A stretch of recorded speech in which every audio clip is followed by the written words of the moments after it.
Tossing Grenades at Windmills podcast. So that was also the place where we got in trouble because you decided to play mailman and took all the mail out of people's mailboxes.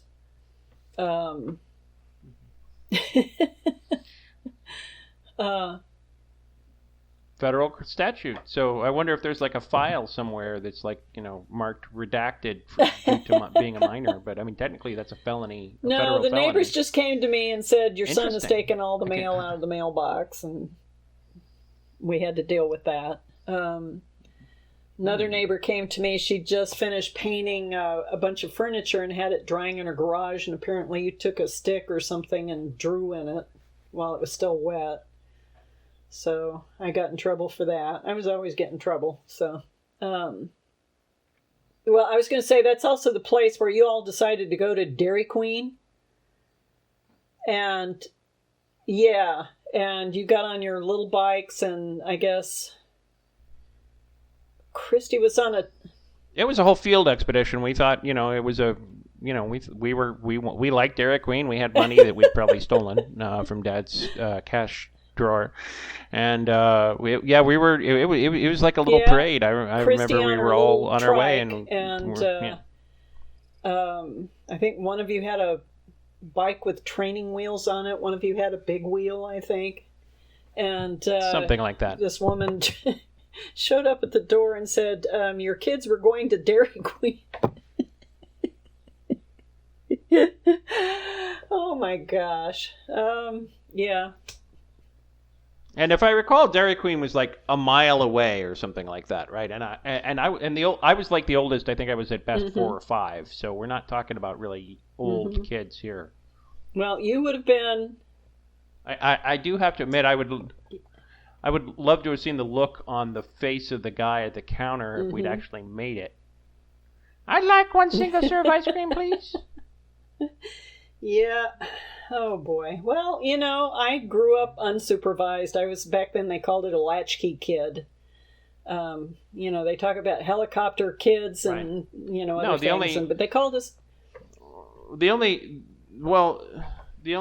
freedom you had to steal, literally. So of course you were unsupervised. It's also just that, I grew up in a lower middle class row house. The neighborhood I lived in, the people were not wealthy.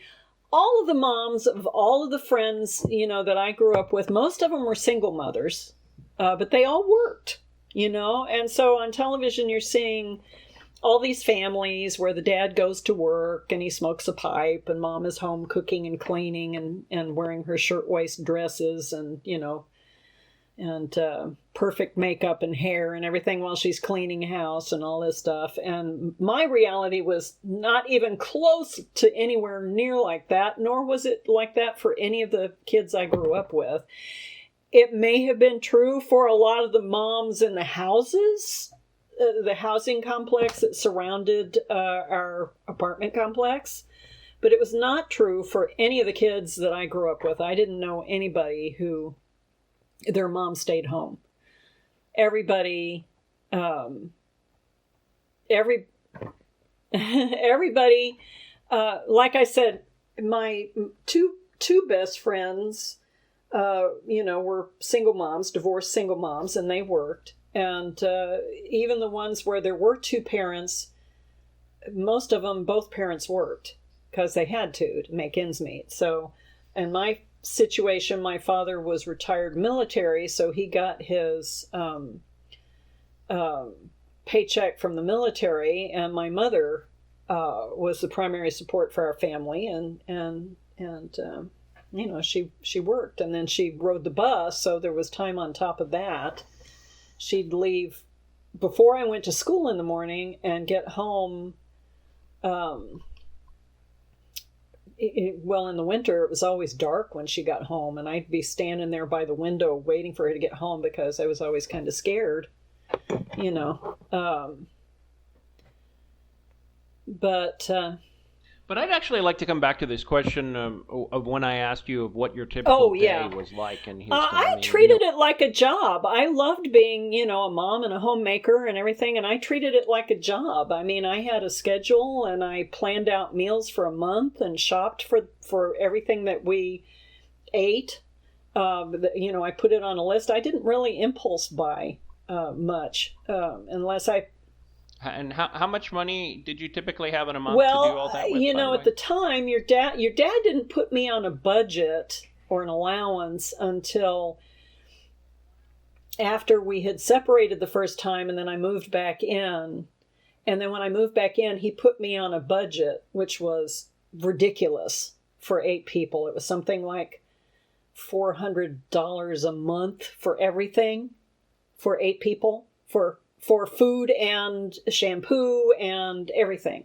So it was ridiculous. No, at the time, he actually handed over the checkbook to me because he didn't like dealing with it. So he taught me how to handle the checkbook, and I took care of it from then on. I took care of all the bills and everything. And if I recall correctly, you learned to drive fairly late. When did you first learn to drive? After you were born.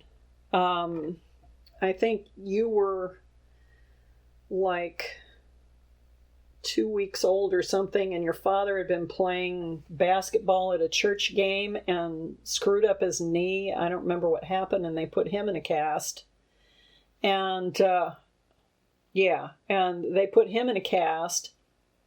And so I got my driver's license, but I didn't have any training or anything. I just and wait, you just got your license? I had to pass the test and everything, but I think when I took my first test, I actually blew through a stop sign, and the guy who was in the car with me freaked out. It was hilarious. He was like, "You just went past a stop sign." I was like, "Oh, did I?" But he gave me my license anyway.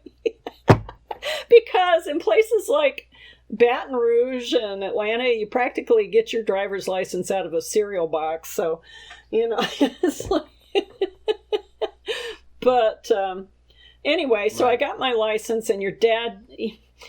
The men in your dad's family, I don't know about the other men in the family, but Richard and his father, Artel, both had this thing about women driving. I know that Artel at one point couldn't drive. I don't remember what was wrong with him.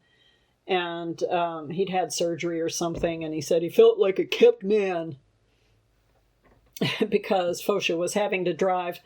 And your father had the same hang-up. If we went on long trips or whatever, he always drove. And I've always had problems with motion sickness. So I'm in the car having to dole out food to everybody and everything while he's driving. And, of course, he wanted to drive like as long as possible. And even though he had horrible night vision, which was terrifying, he wouldn't let me drive. I'd maybe get to drive, if I was lucky, 30 minutes to an hour out of the day. And we'd be driving for like 10 or 12 hours. It was ridiculous. It wasn't 10 or 12 hours, but it was long drives. We'd get up early and go, and, and he just, it was frustrating as hell. And he wouldn't let me drive because the men drive in that family. So anyway, he had wrenched up his leg, and I got to drive for maybe a week before he started driving with his cast on his right leg. That's like something out of a sitcom. It is. He would be driving with this cast from below his knee up to his hip or whatever, and he's driving with his left foot because the men in that family drive. And I was a terrible driver. Never mind the fact that I'd had no training whatsoever, and this is an emergency situation. One thing that has always fascinated me from that time period is some of the side projects that you and Dad had going on. And if I recall correctly, because I remember seeing the notes for it, I think they were thrown away at some point, but you and Dad were working on a novel, a science fiction novel, which sounded pretty interesting. But at the time when Star Wars came out, you thought that it was too close to Star Wars because at one point there was a winter planet on The Empire Strikes Back or something like that. The Tauntauns. And so you completely scrapped it. So the Tauntauns. How did that start? And do you remember anything about it? I don't remember much about the novel. Your dad and I were going to write a novel. One of the kind of animals we came up for, it was basically a desert tauntaun. And we decided it was kind of that, that it would not, there wouldn't be any point after Star Wars came out. But, I was very interested in writing at the time, and I did all kinds of research and read books on writing, and we subscribed to Writer's Digest and got their, their annual books about things. And, I put some serious effort into it, and your dad, threw out a couple of ideas and then walked away. So, and I was just too damn busy. So no, that's the that was the first. That's the first I've heard of that, but that does make sense. Yeah, it's just. Sorry, the reason I say that is because later in Casper, Wyoming, when I had discipline problems, they would always come up with a disciplinary system of the week, and we never stuck with one. We just kind of moved from thing to thing to thing. Speaking of which, if I recall correctly, that was the first time any of us went to school. What was that like for me going to kindergarten the first day?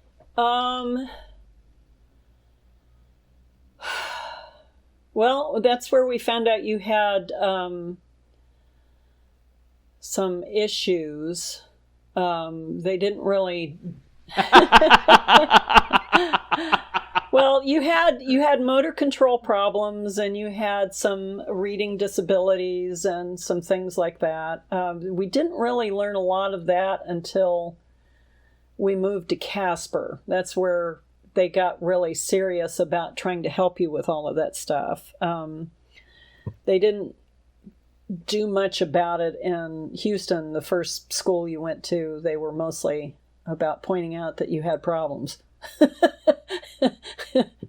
So right. Now, if I recall the timing, I don't think any of the other kids went to school the first time we were in Houston. So that's really more of a Casper thing. Christy went to nursery school, and so did Greg. We actually have a picture of him graduating from he went to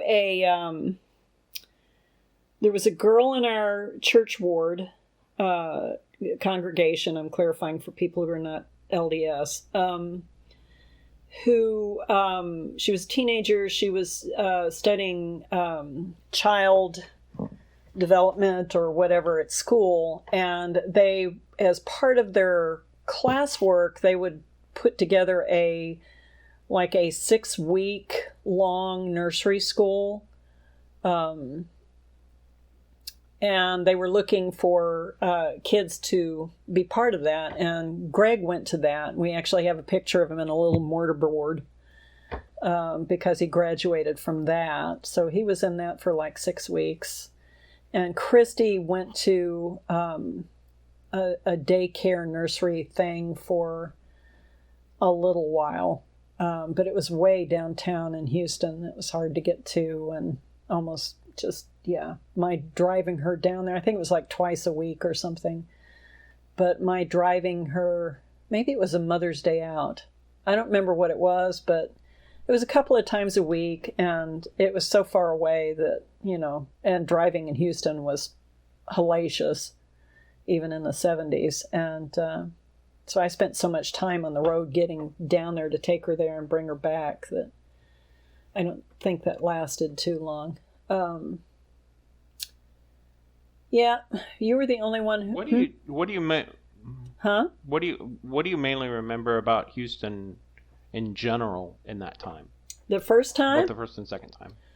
I'm your impressions of the city or the ward, but I'm trying to make this non-LDS centric to get more. Sure. I realize that the church, for any member of the church, is pretty much a significant chunk, if not all, of your life outside of the family. But what were your thoughts on Houston? Well, we were only there about 9 months, I think.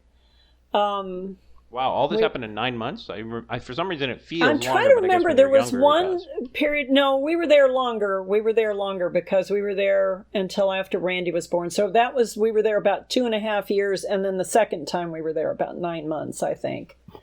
Because we lived there twice. We lived in Houston for about 2.5 years, Right. and then we moved to Casper, and then we moved back to Houston, and that time we were only there for about 9 months. But I hated Houston. I hated it. I absolutely hated everything about it. I mean, your dad had horrific drives to and from work. So he was gone all the time. I didn't like the people. It was a really transient city, so I never had any friends there. I mean, that's where things started to kind of become really difficult for me. And yeah, and that's around the time Randy was born, and that's about the time we started to have serious problems in our marriage. Because he was gone so much, and we weren't on the same page so much, and... So typically speaking, when would he leave and when would he get back? He'd leave early in the day and then get back around 6:30. I don't know. I can't remember. It's too long ago, but I just know he was gone all the time. And then he'd get home and he'd be stressed out and exhausted from being in traffic. And because they did not treat him well at work, he was stressed out about that. So, but he was always afraid to look for a different job. He was afraid that, if he... what would happen if he got a different job and then lost that job, and so he stayed with them because it was a secure job, and he was afraid to try anything else. So, yeah, I was very involved. The church was our main life there. I mean, I remember coaching girls basketball one year. I don't remember if that was the first or second time. I was pregnant. And you were coaching women's basketball while you were pregnant? Yeah, that That's must awesome. have been when I was pregnant with Randy. Well, yeah, Randy was the only one you were pregnant with in Houston, so I would assume so. Yeah, he was the only one who was born there. So, yeah, I remember one of the women laughing and talking about being barefoot and pregnant. I don't remember being barefoot, but let's see, what else? Yeah, I remember. How did the team you coached do? Huh? I don't remember. How did the team you coached? I don't remember. I just remember really being happy about it and really enjoying it. I was involved in road shows. Of course, I was involved in road shows in Houston. I mean, in Baton Rouge too. I wrote and directed. For those, you might can you describe what a road show is for those not familiar with it? Road show is, I don't know if they still do them, but they the stake would have competitions. Each ward would write. They'd have a theme. I don't know, history or something, and they would have to have music and dance and so on. And they're like 10 minutes long or something. So I wrote 3 or 4 and directed 3 or 4. One in Baton Rouge and then like 2 or 3 more in Houston. I don't remember the first time or the second time.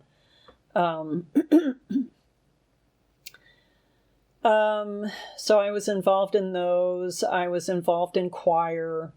I was involved in Relief Society and Primary, which is Relief Society is the women's organization. Primary is the children's organization.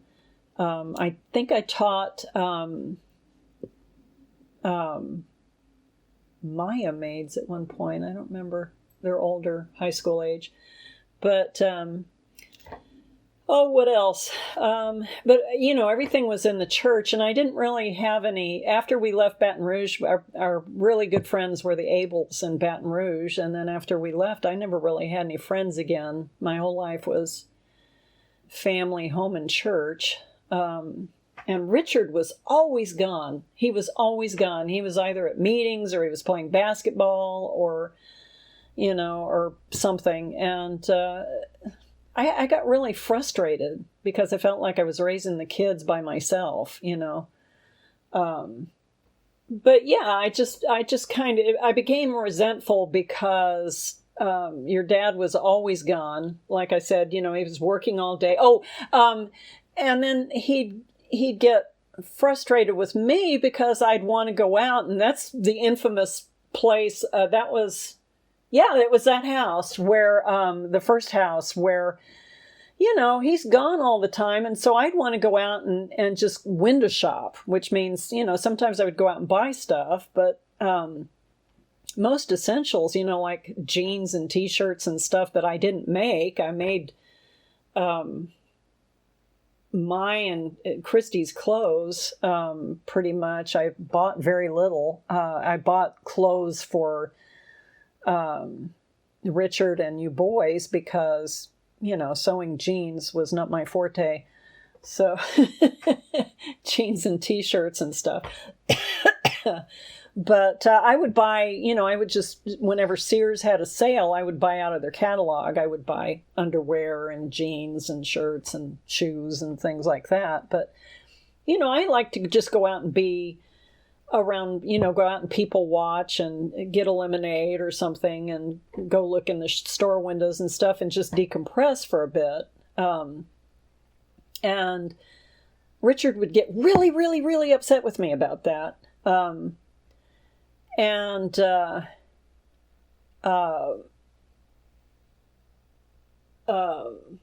There was one time, there was a new mall there called Greenpoint Mall or Greenspoint Mall. It's not new now, but it was brand new then. And they had that big play area. Yeah, which was awesome. And we'd take you guys there to play on that and stuff. And it was really awesome. But, sometimes I just want to be off by myself. And I remember one time he got really, really upset with me because I just wanted to go to the mall and get a lemonade and sit and people watch. And he punched me in the arm as I was leaving. And I'm convinced, I could be wrong, but I'm convinced if I hadn't reacted the way I did, it would have gotten worse. Because I have enough experience with that's my thinking on it. I could be wrong, but he was scared. We were having kids fast and thick, and he was freaked out. He was freaked out about money, and he was saying, we can't afford that. I'm like, if we can't afford for me to go to the mall and get a lemonade and sit and people watch, we're paying too much for this house, But anyway, I may be conflating a couple of instances there, but the one where he punched me in the arm, that was because I distinctly remember that. I'm going out of the door of that house with the Spanish arches and everything, and he punched me in the arm, and I was so angry. I was so livid, and I didn't go to the mall that time. I went out and just got in the car and drove around for a couple of hours and came back. And when I came back, he was just like, I'm sorry. I didn't mean it. I'm sorry. I'll never do that again. He never did. He never hit me again. Because he knew if he did, that I would be gone. You guys and I would have been gone. That would have been it. The marriage would have been over. And I would have taken everything. That didn't happen. So, but that first incident happened. Anyway, yeah, it was just kind of frustrating because I just felt like I was on some kind of a treadmill where I didn't have a life or personality or whatever, and what I was doing was not appreciated in the least. So that's where problems started to develop. In the marriage. Right. And then they only got worse from there, so. What was the pregnancy with Randy like? What? What was the pregnancy with Randy like? It was uneventful. The delivery was funky because, the doctor, I loved the doctor. I don't remember his name. It started with an H. He was from Egypt, and he was really cool. He treated me like I was an intelligent person. After the doctors in Baton Rouge who just treated you like you were a cow delivering a calf. No respect whatsoever towards women in Baton Rouge. 3 different doctors, and they were all equally misogynistic and, 30 to 40 years behind the times on gynecology and obstetrics. There's a little kid in our yard. It's adorable. He's rolling around on our yard, and his dad's trying to pick him up. He just... Sorry, that was cute. Anyway, so they got him up, and they're on their way. Anyway, but he was awesome, and before, because I'd had the problem with the breastfeeding, the doctors in Baton Rouge were very anti-breastfeeding. Because they were stupid and backwards and misogynistic and hateful. And but this doctor was awesome, and he responded to me by just handing me a book on breastfeeding. He gave me this book, and it was a hardbound book on breastfeeding, and I devoured it and was like, gee, those doctors were jerks, because I could have, I had a breast infection. All I had to do was take penicillin and keep nursing my baby, but they didn't want me to breastfeed. So they looked for any excuse to stop me from breastfeeding, because they thought breastfeeding was barbaric. It's like, what do you think God put those things on your chest for? They're not there for men to look at. They're there to feed babies. Anyway. And given that the entire thing was originally actually conceived as a way to sell baby formula, that's even more ridiculous. Yeah, exactly. Google that for those of you at home. I'll probably cut yeah. that. Well, that's anytime, when men took over obstetrics, we could get into a whole thing, but when they got started obstetrics, they learned about women's bodies by cutting up female slaves. Right. They hacked these women up with no anesthesia or anything, and that's how they learned about women's bodies. And then they drove out the midwives. They made midwives illegal, and took over. And everything became about the doctor and the doctor's comfort. So you have women who are lying on these flat tables. The room is kept ridiculously cold for the doctor's comfort. Everything that's done is done for the doctor. It's nothing about like I said, it's like, actually it's worse than a cow delivering a calf, because, when somebody's delivering a calf, they show a lot more consideration, I think, for the cows and the calves, or the horses and the foals or whatever, than they do for human women. And it hasn't changed they that just much. Treat it. It has changed a lot, actually. And it's probably because women started speaking out and getting involved, and they started that in the 70s. And we started bringing back, midwives and so on, doulas, and insisting that women have gravity help them a little bit when they're giving birth, you sit up, or have at least a table that slants so that gravity helps them a little bit, instead of locking their feet into stirrups and making them lie flat. And at the very end, the nurse pushes your shoulders up so you can push better, because they finally realized, well, we can't just let the baby plop out. It's, we have to let her push. So, no, that's okay. I just, anyway, I was saying this doctor was awesome. And if I had questions, he answered questions. He'd explained things thoroughly. He treated me like I had a brain. And like I was part of the process, and not just, like I said, a cow. But he was awesome. But the thing is, when Randy was born, I went in, when I started labor pains and stuff, I went in, and I think, I'm trying to remember if he was induced or no. I think the only two that I had that never had any kind of inducing or anything were Julie and Jenny. They were the most natural childbirths I had, but we won't talk about that until we get to Casper. But the doctor, because I was scared, because the doctors I had in Baton Rouge had me so scared of what the experience was going to be like. I was afraid that this doctor in Houston didn't want to give me any kind of, he wanted me to do it natural. He didn't want me to have any kind of anesthetic or anything. And I was scared. The first three doctors insisted on gas. And because the first doctor screwed me up so badly, I was kind of scared to not have any kind of anesthetic. Well, this doctor was awesome. And so we talked about it, and he gave me an epidural, had me get an epidural, which is they put a needle in your spine and put in painkiller that way. And it's you're brain is still awake. You're not knocked out. So you can help with the delivery, but it helps with the pain. So, but the anesthesiologist had this weird thing going on where I was feeling the pains on the right side of my body, but not on the left. And he couldn't figure out what was going on, so he kept upping the dosage of the anesthetic so that by the time it was time for Randy to be born, I was kind of loopy. But he kept upping it, trying to, fix the problem. And then he realized he had the needle in there wrong. So he had to pull the needle out, and they had to sit me up, and I flopped over the nurse's shoulder because I was whacked out. And so he put it in correctly, and then it numbed the entire lower half of my body, so I wasn't feeling contractions. And I thought, good.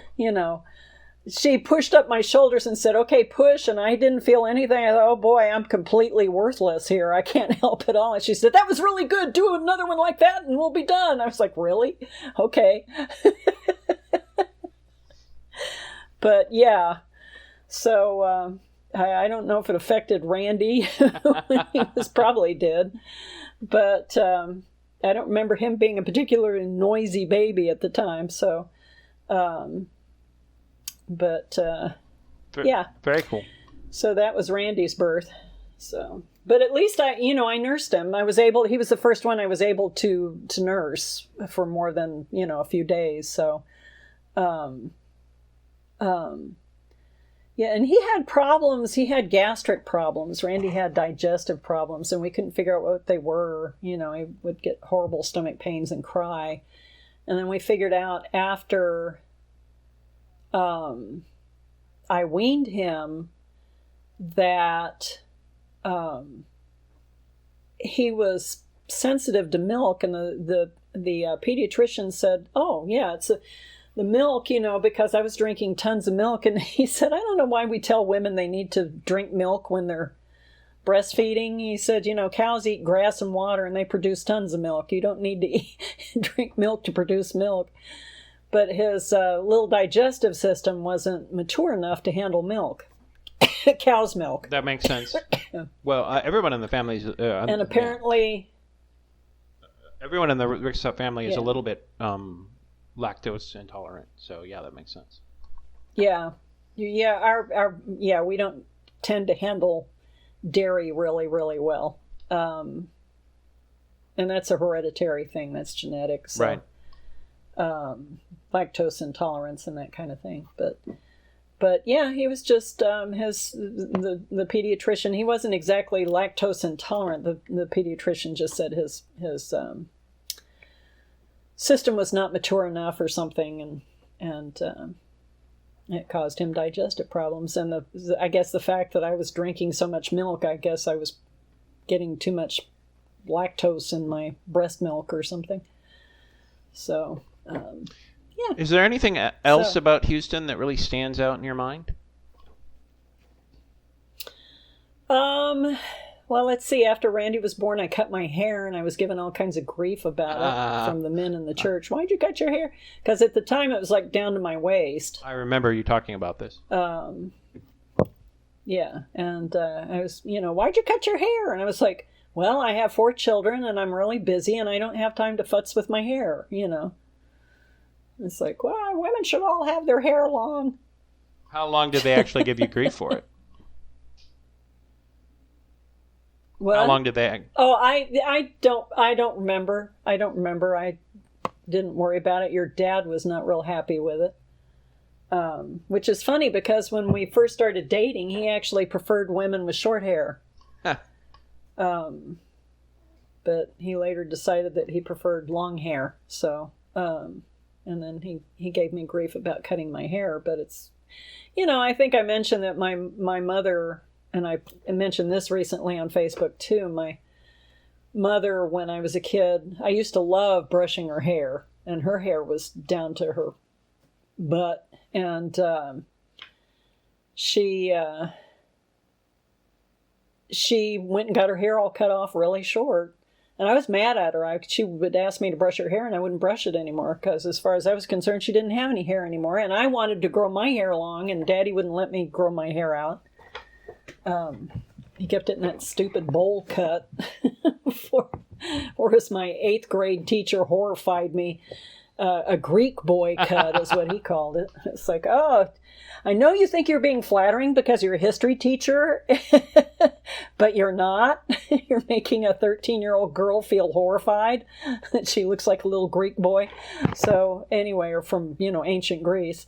So anyway, yeah, my dad kept trying to get her to grow her hair back out, and she said, Blackie, it's my hair on my head. I'll wear it any way I want. Grandma was awesome at times. She was a fierce woman. She really was. My parents were characters, and they were a handful, but I love them so. This has been the Tossing Grenades at Windmills podcast. Buy my book, Have Name Will Travel, at Amazon and other marketplaces. Copyright 2020 Red Anvil Amalgamated.